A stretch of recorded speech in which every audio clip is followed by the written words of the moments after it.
باسم كل قطري نرحب بالجميع في دوحة الجميل.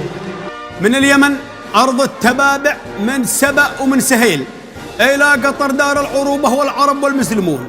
سلام يا قاده وشعب روضون المستحيل، يا من سبقتوا آلة التاريخ لا عدة قرون. القاف قمة في ربوع المجد والحاضر دليل، والطاطا ناخذ شعبها اللي هون اللي ما يهون، والرا رياده في البناء في الكون ما بشله مثيل. من أرض صحراء لا بلد عظمى عريقة في سنون، يا من صنعتوا من قطر دولة عظيمة للفجيل، واصبح مريض النفس منكم ما ينام من الجنون.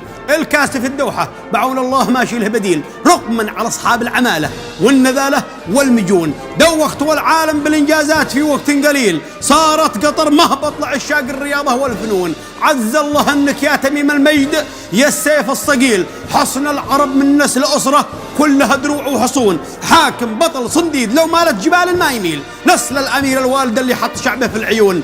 فرض بلاده رغم عن أنف التآمر بالصميل، خلى قطر رغم الصغر في كون والعالم بكون. أما وطن مثله وحاكم مثل حاكمها الأصيل، ولا على شحم الحكومات والذي هم يحكمون.